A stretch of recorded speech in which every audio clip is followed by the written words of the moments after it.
Welcome back to the show, Money Grows on Trees podcast. My name's Lloyd Ross, and this particular episode is on your net worth. What is your net worth, and how to calculate your net worth as well. So this will be an interesting one for a lot of people that don't know what the heck talking about. Very simple, which is really good, right? So don't get freaked out by what that term means. It's really easy. It just means how much actual money do you have. So the simple term for net worth is assets minus liabilities.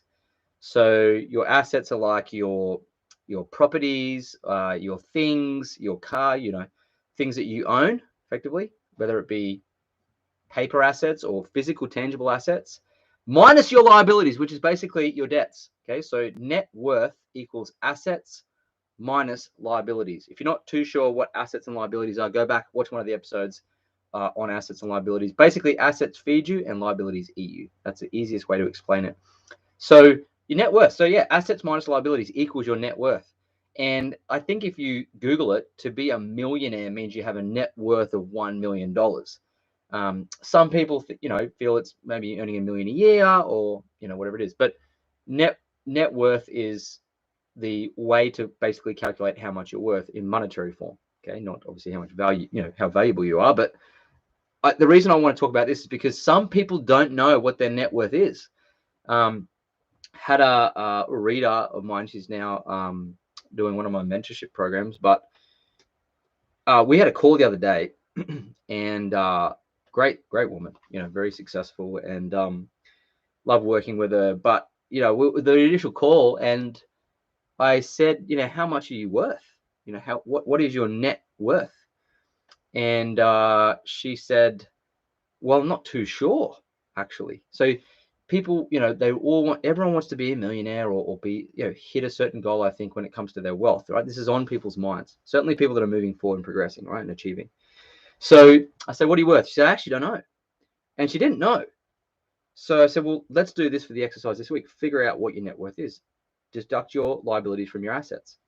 Anyway, caught up with her next session, and she said, actually, I'm worth, I think it's like $875,000, and which probably blew us both away. I wasn't expecting it. I don't think she was either, but it was amazing because it brought her so close to the $1 million mark. Now, in people's minds, they may not feel like a millionaire, but until you really put pen to paper and work out what your assets minus your liabilities are, how do you know? So if you want to become a millionaire, you have to get clear on the numbers. So work out what your net worth is and figure it out and say, well, I'm actually at 50,000 or 10,000 is my net worth, or 5,000. My net worth's 1,000, right? I've got some work to do. Or your net worth might be $1 million. You don't know.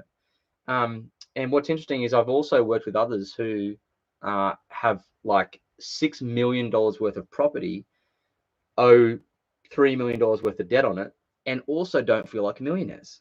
Isn't that interesting? So I've had a call where I've done that exercise with someone, and she has, number of properties worth 6 million total and 3 million in debt. And I said, you're a millionaire. She's like, really? I'm like, yeah, you're a millionaire. Your net worth is $3 million.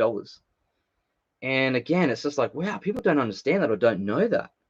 So I think the reason why they don't feel like millionaires is because they don't have passive income coming. They still have to go to work.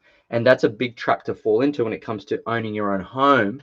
And a lot of people, especially now in 2021, a lot of people are millionaires on paper because the value of their home's gone up so drastically, so quickly, and is worth now, let's say their home's worth 2 million and they owe $1 million on it. They're millionaires, right? I think 10% of Australia right now are millionaires.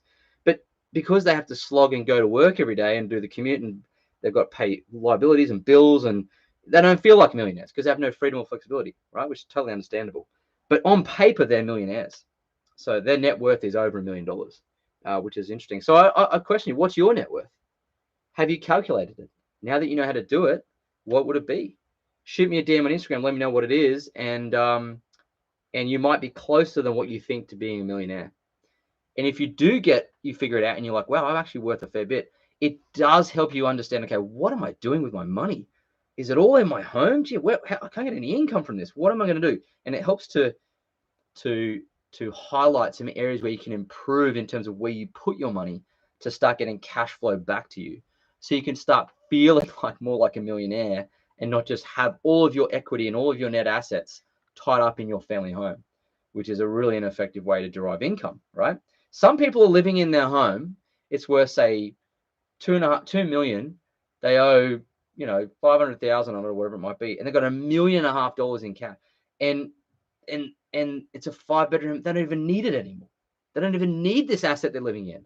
Because they haven't thought about it, they're like, well, we should probably sell this place, downsize, and put $1 million in some other thing and get income, and that will help one of us get out of our job. It's financial independence and financial freedom is often way closer than what you think. It's way closer. Certainly for those who are, in the property game or have money or successful in their jobs, whatever it is, you will be closer than what you think. But until you sit down and actually decide, okay, well, what's my net worth? You won't know. All right. So that is how you calculate your net worth. And I'd encourage you, go do it, because you might be closer than what you think. All right. So hope that episode's been helpful. Give us a shout out on Instagram, and I'll share back to my stories, give you some followers as well. And thanks so much for listening to the podcast.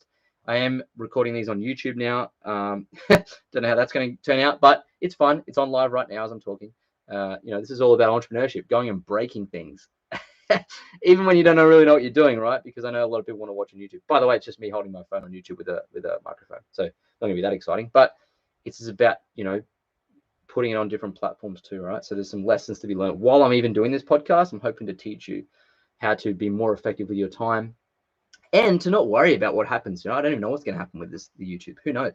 You got to learn how to break stuff. Anyway, that's a completely different topic, and I'm way off topic now. But thanks so much for tuning into this episode, and I look forward to seeing you on the next episode of Money Grows on Trees podcast.